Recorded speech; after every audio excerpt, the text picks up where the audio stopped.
People wake up in the morning, they begin to think about their problems. Those problems are circuits of memories in the brain. Each one of those memories are connected to people and things at certain times and places. And if the brain is a record of the past, the moment they start their day, they're already thinking in the past. Each one of those memories has an emotion. Emotions are the end product of past experiences. So the moment they recall those memories of their problems, they all of a sudden feel unhappy, they feel sad, they feel pain. Now, how you think and how you feel creates your state of being. So the person's entire state of being when they start their day is in the past. So what does that mean? The familiar past will sooner or later be predictable future. So if you believe that your thoughts have something to do with your destiny, and you can't think greater than how you feel, or feelings have become the means of thinking, by very definition of emotions, you're thinking in the past. And for the most part, you're going to keep creating the same life. So then people grab their cell phone, they check their WhatsApp, they check their text, they check their emails, they check Facebook, they take a picture of their feet, they post it on Facebook, they tweet something, they do Instagram, they check the news, and now they feel really connected to everything that's known in their life. And then they go through a series of routine behaviors. They get out of bed on the same side, they go to the toilet, they get a cup of coffee, they take a shower, they get dressed, they drive to work the same way, they do the same things, they see the same people, they push the same emotional buttons, and that becomes the routine, and it becomes like a program. So now they've lost their free will to a program, and there's no unseen hand doing it to them. So when it comes time to change, the redundancy of that cycle becomes a subconscious program. So now 95% of who we are by the time we're 35 years old is a memorized set of behaviors, emotional reactions, unconscious habits, hardwired attitudes, beliefs, and perceptions that function like a computer program. So then a person can say with their 5% of their conscious mind, I want to be healthy, I want to be happy, I want to be free. But the body's on a whole different program. So then how do you begin to make those changes? Well, you have to get beyond the analytical mind, because what separates the conscious mind from the subconscious mind is the analytical mind. And that's where meditation comes in, because you can teach people through practice how to change their brainwaves, slow them down. And when they do that properly, they do enter the operating system where they can begin to make some really important changes. So most people then wait for crisis or trauma or disease or diagnosis. They wait for loss, some tragedy to make up their mind to change. And my message is, why wait? And you can learn and change in a state of pain and suffering, or you can learn and change in a state of joy and inspiration. And I think right now, the cool thing is that people are waking up. Most people spend 70% of their life living in survival and living in stress. So they're always anticipating the worst case scenario based on a past experience. And they're literally, out of the infinite potentials in the quantum field, they're selecting the worst possible outcome, and they're beginning to emotionally embrace it with fear. And they're conditioning their body into a state of fear. Do that enough times, body has a panic attack without you. You can't even predict it because it's programmed subconsciously. So people become addicted to the rush of those emotions, and they use the problems and conditions in their life to reaffirm their limitation, so at least they can feel something.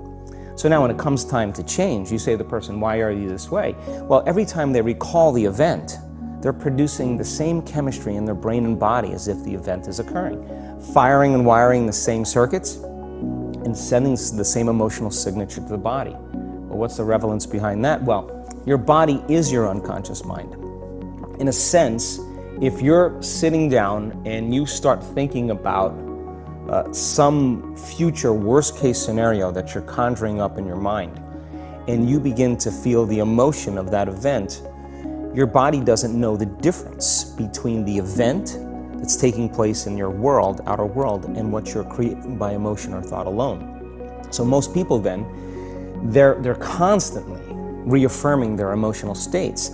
So when it comes time to give up that emotion, they can say, I really want to do it, but really the body is stronger than the mind because it's been conditioned that way. So the servant now has become the master, and the person all of a sudden, once they step into that unknown, they'd rather feel guilt and suffering because at least they can predict it. Being in the unknown is a scary place for most people because the unknown is uncertain. People say to me, well, I can't predict my future. I'm in the unknown, and I always say the best way to predict your future is to create it. Not from the known, but from the unknown. What thoughts do you want to fire and wire in your brain? What behaviors do you want to demonstrate in one day? The act of rehearsing them mentally, closing your eyes, and rehearsing the action. If you're truly present, the brain does not know the difference between what you're imaging and what you're experiencing in 3D world. So then you begin to install the neurological hardware in your brain to look like the event has already occurred. Now, your brain is no longer a record of the past. Now it's a map to the future.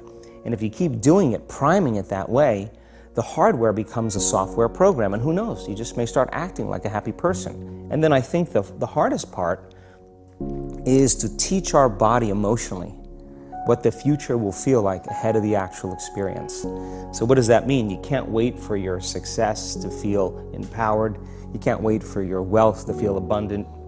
You can't wait for your new relationship to feel love, or your healing to feel whole. I mean, that's the old model of reality, of cause and effect, waiting for something outside of us to change how we feel inside of us. And when we feel better inside of us, we pay attention to whoever or whatever caused it. But what that means then is that from the Newtonian world is that most people spend their whole life living in lack, waiting for something to change out there. What do you mean the Newtonian world? Newtonian world is all about the predictable. It's all about predicting the future. But the quantum model of reality is about causing an effect. The moment you start feeling abundant and worthy, you are generating wealth. The moment you're empowered and feel it, you're beginning to step towards your success. The moment you start feeling whole, your healing begins. And when you love yourself and you love all of life, you'll create an equal. And now you're causing an effect. And I think that's the difference between living as a victim in your world, saying, I am this way because of this person or that thing or this experience. They made me think and feel this way. When you switch that around, you become a creator of your world, and you start saying, my thinking and my feeling is changing an outcome in my life. And now that's a whole different game, and we start believing more that we're creators of reality. And most people, when they have a thought, they just think that that's the truth. And I think one of my greatest realizations in my own journey was, just because you have a thought doesn't necessarily mean it's true. So if you think 60 to 70,000 thoughts in one day, and we do, and 90% of those thoughts are the same thoughts as the day before, and you believe that your thoughts have something to do with your destiny, your life's not going to change very much, because the same thought leads to the same choice leads to the same behavior creates the same experience, and the same experience produces the same emotion. And so then the act of becoming conscious of this process to begin to become more aware of how you think, how you act, and how you feel.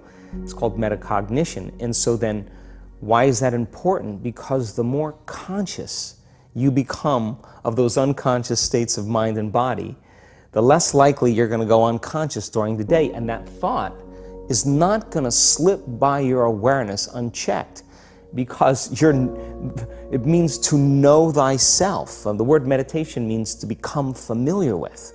So as you become familiar with the thoughts, the behaviors, and the emotions of the old self, you're retiring that old self. As you fire and wire new thoughts and condition the body into a new emotional state, if you do that enough times, it'll begin to become familiar to you. So it's so important, just like a garden. If you're planting a garden, you got to get rid of the weeds.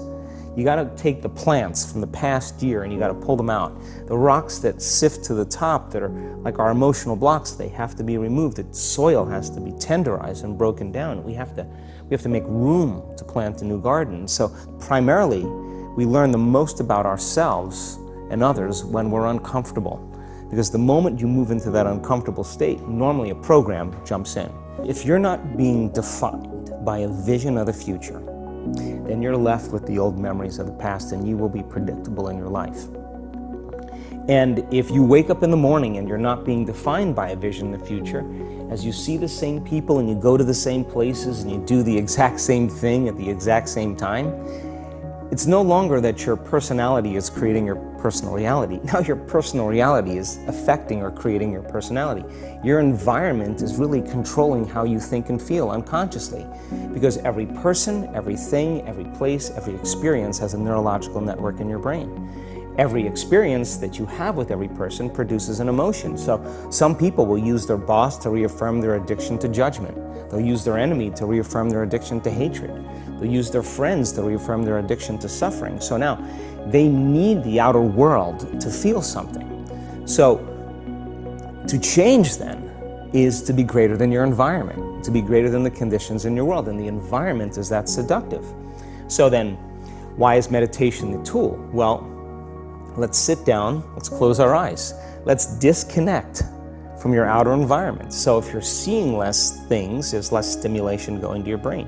If you're playing soft music or you have earplugs in, less sensory information coming to your brain, so you're disconnecting from your environment. If you can sit your body down and tell it to stay like an animal, stay right here. I'm going to feed you when we're done. You can get up and check your emails, you can do all your texts, but right now, you're going to sit there and obey me. So then, when you do that properly, and you're not eating anything or smelling anything or tasting anything, you're not up experiencing and feeling anything, you would have to agree with me that you're being defined by a thought, right? So when the body wants to go back to its emotional past, and you become aware that your attention is on that emotion, and where you place your attention is where you place your energy, you're siphoning your energy out of the present moment into the past, and you become aware of that. And you settle your body back down in the present moment, because it's saying, well, it's 8 o'clock. You normally get upset because you're in traffic around this time. And here you are sitting, and we're used to feeling anger, and you're off schedule. Oh, it's 11 o'clock, and you usually check your emails and judge everybody. Well, the body's looking for that predictable chemical state. Every time you become aware that you're doing that, and your body is craving those emotions, and you settle it back down into the present moment, you're telling the body, it's no longer the mind, that you're the mind, and now your will is getting greater than the program. And if you keep doing this over and over again, over and over again, over and over again, just like training a stallion or a dog, it's just going to say, I'm going to sit. And the moment that happens, and the body's no longer the mind, when it finally surrenders, there's a liberation of energy. And we free ourselves from the chains of those emotions that keep us in the familiar past.